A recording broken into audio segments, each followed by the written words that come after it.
बोलो जयकारा बोल मेरे श्री गुरु महाराज की जय। तो भाग्यशाली गुरुमुखो, भक्तों की श्रद्धा भावना एवं विश्वास केवल अपने इष्ट देव पर होता है और वे कठिनाई के समय अंतर्मन से जब स्मरण करते हैं तो श्री सद्गुरु जी भी उसी समय अपनी भक्तवत्सलता का व्रत निभाते हैं। दिसंबर 1984 में भोपाल में गैस काउंट की औद्योगिक दुर्घटना हुई।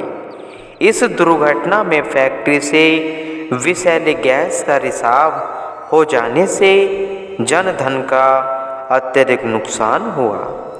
एक भक्त जी जो कि श्री आनंदपुर दरबार से जुड़े हुए थे, उनका आवास स्थान फैक्ट्री से आधा किलोमीटर दूर था। घर में वृद्ध माता जी भी साथ थी। गैस के प्रभाव से रात्रि समय उन दोनों की सांस फूलने आरंभ हुई तो भक्त जी के दिल में एकाएक यह विचार आया कि घर में दम तोड़ने की अपेक्षा क्यों न अपने आश्रम पर जाकर दम तोड़ें। उन्होंने झटपट अपना स्कूटर निकाला और माता जी को बिठाकर आश्रम की ओर चल दिए। आश्रम घर से लगभग 10 किलोमीटर दूर था। थोड़ी दूर पहुंचने पर स्कूटर में पेट्रोल खत्म हो गया। इस व्यवस्था में भक्त जी ने श्री सद्गुरु महाराज जी का मन ही मन स्मरण किया कि प्रभु अब आप ही मेरे रक्षक हो। इस कठिन समय में आप ही सहायक बनो। कुछ पल के लिए उन्होंने आंखें मूंद कर ध्यान किया और पुनः स्कूटर को चलाने लगे। इस प्रकार वे देर रात्रि के समय आश्रम पर पहुंच गए। आश्रम के गेट को खटखटाने का एक विचारक उठकर आया। गेट खोलते हुए उसने कहा, भक्त जी इतनी रात गए आप इस समय कैसे आए? उन्होंने उत्तर दिया, हमें कुछ मालूम नहीं, रात को अकस्मात ही दम घुटने लगा और पेट फूलने लगा। समझ में नहीं आ रहा था कि क्या हो रहा है। इस समय तो हमारा आश्रय केवल श्री सद्गुरु महाराज जी हैं, इसलिए हमने आश्रम की राह ली। प्रातः होते ही फैक्ट्री से हुई गैस रिसाव का समाचार आग की तरह सब जगह फैल गया। विषैली गैस ने फैक्ट्री के चारों ओर ऐसा तांडव मचाया कि अधिकांश लोग तो सोए के सोए ही रह गए और कईयों ने अपनी जान बचाकर दूर स्थानों में शरण ली। प्रचारक ने भक्त जी एवं उसकी माता जी की सेहत को नाजुक जानकर डॉक्टर को बुलाने के लिए जैसे ही उनके स्कूटर को स्टार्ट करना चाहा तो देखा कि उसमें तो एक बूंद भी पेट्रोल नहीं था। यह सोचकर वह बहुत ही हैरान हुआ, ऐसे में आश्रम तक वे कैसे पहुंच गए। भक्त जी से पूछने पर उन्होंने कहा, उस समय तो मुझे जैसे शरीर की कोई सूध ही नहीं थी, बस इतनी ही चेतना थी कि श्री गुरु महाराज जी का ध्यान सुमरण करते हुए आश्रम पर पहुंच गया। उधर परिवार वालों ने भी जब फोन पर कुशलात पूछी तो उनका एक ही उत्तर था कि श्री सद्गुरु जी महाराज जी की असीम कृपा और वरद आशीर्वाद से सब कुछ सही सलामत है। सब ने श्री प्रभु जी के चरणों में कोटि कोटि शुक्राना किया। महापुरुषों की महामहिम अकथनीय है, वर्णन से परे है। कहीं तो भक्तों की पुकार पर अदृश्य रूप में प्रकट हो उनकी सार संभाल करते हैं और कहीं पर साकार रूप में प्रकट होकर उन्हें अपना देव दुर्लभ दर्शनों से निहाल करते हैं। संगत की सुविधा हेतु धीरे धीरे इस आश्रम में निर्माण कार्य चलता रहा। लंगर स्थान के साथ साथ ऊपर की मंजिल पर आवश्यकता अनुसार कुछ कमरे बनाए गए। भोपाल की भूमि ने न जाने कितने तपस्या का फल प्राप्त किया। जब भी विमान द्वारा पुनः मुंबई बेंगलोर से आने तथा जाने का प्रोग्राम बनाता, आप भोपाल इसी अनुपम धाम में विराजमान होकर सत्संग परमार्थ लाभ कराते। प्रेमी जन उस सुदुर्लभ अवसर को पाकर धन्य धन्य भाग्य मनाते। सुखधाम में परम हितकारी पर उपकारी श्री सद्गुरु दाता दयाल जी ने श्री आनंदपुर से श्री प्रयाग धाम के लंबे सफ़र में अपनी मौज से एक ऐसे स्थान की रचना करनी चाहिए जिससे आने जाने वाले गुरुमुखों को मार्ग में रहने की सुविधा प्राप्त हो सके और वही आसपास के शहरों में रहने वाली संगत श्री दर्शन एवं सत्संग से लाभान्वित होकर आध्यात्मिक लाभ प्राप्त कर सके। मानपुर स्थान पर एक छोटा आश्रम बना हुआ था। यह स्थान नगर से बाहर सुनसान में था। यहाँ पर श्री प्रयाग धाम से आते वह जाते समय गुरुमुखों की बस रात्रि ठहरती और भोजन बनाती। फरवरी सन 1989 में श्री प्रभु जी ने श्री प्रयाग धाम से श्री आनंदपुर में आते हुए यहाँ कृपा फरमाई। इंदौर वह अन्य आसपास वाले शहरों से काफ़ी मात्रा में संगत श्री दर्शन करने हेतु पहुँच गई। सायकाल श्री दर्शन खुले, श्री वचन हुए। प्राकृतिक ने जगत में जो भी वस्तु बनाई है उसका कोई न कोई उद्देश्य अवश्य है। ऐसी कोई भी वस्तु संसार में न होगी जो निरुद्देश्य हो, जड़ हो या चेतन। छोटी से लेकर बड़ी तक प्रत्येक वस्तु से कोई न कोई उद्देश्य पूर्ण होता है।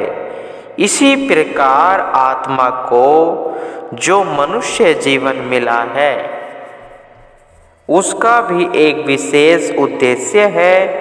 मालिक ने जिस लिए यह मनुष्य तन प्रदान किया है इसे बहुत कम लोग जानते हैं। मनुष्य जीवन को सब योनियों से श्रेष्ठ और उत्तम कहा गया है, तो इस जीवन का उद्देश्य भी श्रेष्ठ और उत्तम होना चाहिए। आम संसार यही समझता है कि यह मनुष्य तन प्राकृतिक ने हमें खाने पीने और इंद्रियों की कामनाओं की पूर्ति के लिए एक उपकरण दिया है।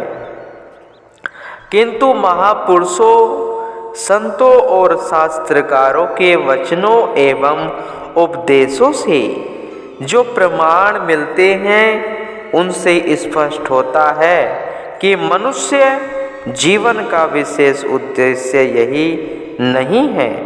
संसारी लोग मनुष्य जीवन के उद्देश्य और इसके मूल्य से अचेत रहते हैं। माया के धोखे में फंसकर वे वास्तविकता को भूल जाते हैं। आम जीवों को प्रमाद की निंदा से जगाने और जीवन के वास्तविक मूल्य को जतलाकर मनुष्य को उसके वास्तविक काम में लगाने के लिए महापुरुष संसार में आते हैं। वे अपने उपदेशों द्वारा समझाते हैं कि यह मनुष्य तन एक अमूल्य हीरा है। इस मूल्यवान हीरे से मूल्यवान वस्तु को प्राप्त किया जा सकता है। इसलिए मन माया के धोखे में आकर इस अमूल्य हीरे को यूं ही गवा देना ठीक नहीं है। यह विवेक वह ज्ञान जीव को सत्पुरुषों की संगति से ही प्राप्त होता है।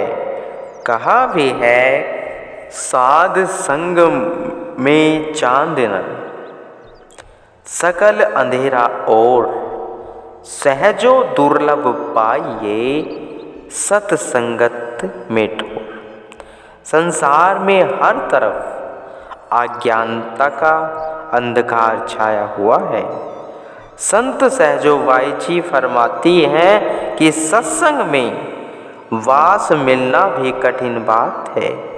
बड़े सौभाग्य से ही मनुष्य को सत्पुरुषों की सत्संगति में ठोर मिलती है। फकीरों ने भी कहा, जवानी में भक्ति करने से पैगंबरों वाला पद प्राप्त होता है। जिसने जवानी में अपनी सुरती को परमात्मा के साथ जोड़ लिया, वह संसार में पैगंबरों के समान मान सम्मान का अधिकारी होता है। वृद्ध अवस्था में उठना बैठना भी मुश्किल होता है। उस समय यदि पापों से मुख मोड़ा तो उससे क्या लाभ। संत फरमाते हैं कि इसी वर्तमान जीवन के वर्तमान समय में ही कार्य करना है। यह समय जो अब हाथ में है, उसी में से घड़ी दो घड़ी भजन भक्ति के लिए निकाल कर अपना जीवन सवार लो। कल किसी ने नहीं देखा है, जो कुछ करना है अभी इसी समय कर लो। संसार के जिन पदार्थों के पीछे पड़े हो, वे कितने भी एकत्र कर लो, अंत समय यहीं छोड़ जाओगे। परलोक में केवल नाम और भक्ति की कमाई ही साथ जावेगी। गुरुमुख जन सत्संग के प्रताप से अपने जीवन के उद्देश्य को भली भांति समझ लेते हैं और इस मूल्यवान जीवन में से परम लाभ प्राप्त करके संसार से प्रसन्नता पूर्वक जाते हैं। यही सच्चा लाभ है। जब सब संगत श्री दर्शन एवं पावन वचनों की अमोलक दात को पाकर अपने धन्य भाग्य मनाने लगे। श्री दर्शनों के तुरंत पश्चात अचानक ही बहुत तेज बरसात आ गई। स्थान बहुत छोटा था। सर्दी का मौसम होने के कारण अंधेरा भी होने लगा था। संगत जिन वशों में आई थी वे वापस जा चुकी थी। ठंड भी बढ़ती जा रही थी। संगत को दुविधा में पड़ा देखकर करुणामय श्री प्रभु जी द्रवित हो उठे। उसी समय श्री प्रभु जी की प्रबल मौज उठी कि इंदौर शहर में अपना एक बड़ा आश्रम होना चाहिए, ताकि संगत को पूर्ण सुविधा मिल सके, उनके रहने का उचित प्रबंध हो सके। साथ में जो गुरुमुख बसों द्वारा श्री आनंदपुर से श्री प्रयाग धाम सफ़र करते थे, उनके लिए मार्ग में ठहरने का अपना स्थान मिल सके। कुछ भक्तों के जिम्मे यह सेवा लगाई कि आश्रम बनाने के लिए कोई अच्छा बड़ा प्लाट देख कर रखना। निज भक्तों को सुख रूप बनाने सुख सागर श्री भगवान कृपा दृष्टि डार इंदौर में लीना अति विशाल स्थान कर सुखों की पावन वृष्टि मिटाया दुख का निशान। सुखदाई इस पुण्य धरा का, शुभ नाम रखा सुखधाम। महाप्रभु जी ने वहाँ से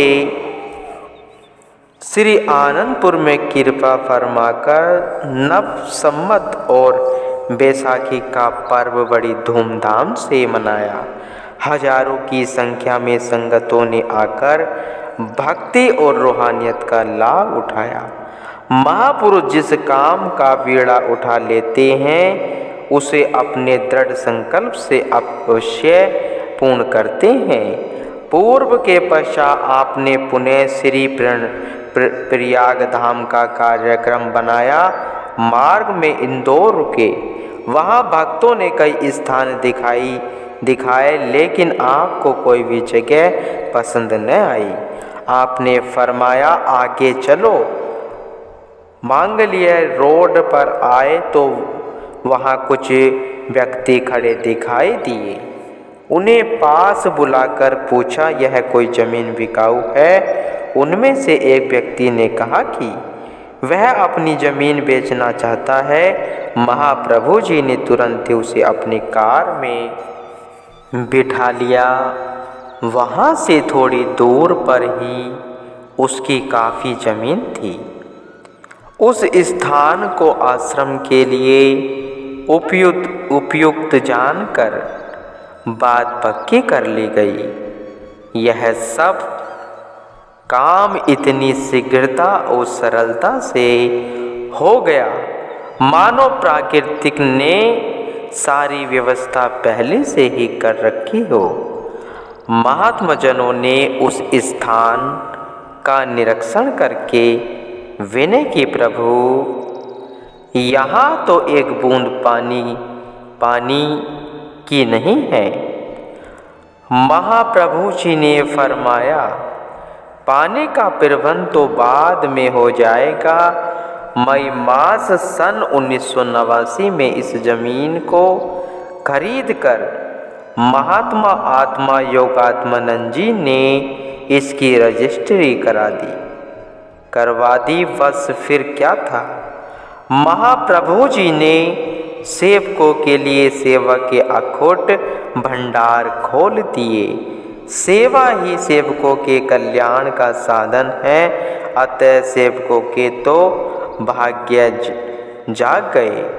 आश्रम की रूपरेखा तैयार करवाकर श्री प्रभु जी ने महात्मा ज्ञान विचारानंद जी को शीघ्र अतिशीघ्र इस आश्रम का निर्माण कार्य आरंभ करने का आदेश दिया। स्वयं भी वहाँ 15 दिन तक ठहर कर सेवा करवाते, जबकि वहाँ रहने के लिए कोई स्थान नहीं बना हुआ था। आरंभ के दिनों में एक बस की सीटें हटाकर उसे कमरे का रूप दे दिया गया, जिसमें त्रिलोकीनाथ भगवान विराजमान होते हैं। सेवकों के रहने के लिए टेंटों का प्रबंध किया गया। सत्य तो यह है कि महापुरुषों के अपने सेवकों से अतुलनीय प्रेम होता है। वे सदैव अपने सुकोमल तन की परवाह किए बिना अनवरत परमार्थ में संलग्न रहते हैं। परम संत श्री कबीर साहिब जी अपनी वाणी में महापुरुषों की परोपकारिता का वर्णन करते हुए कथन करते हैं। साध बड़े परमार्थी घन जोवर से आए, तपन बुझावे और की अपनों पारस लाए।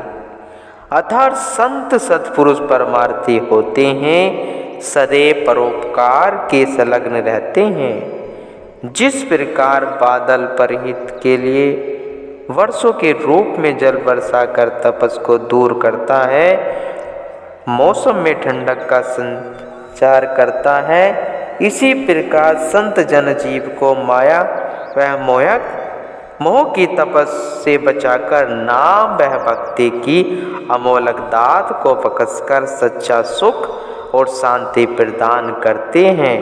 और उसके कष्ट कलेशों को दूर कर देते हैं। गुरुमुखो।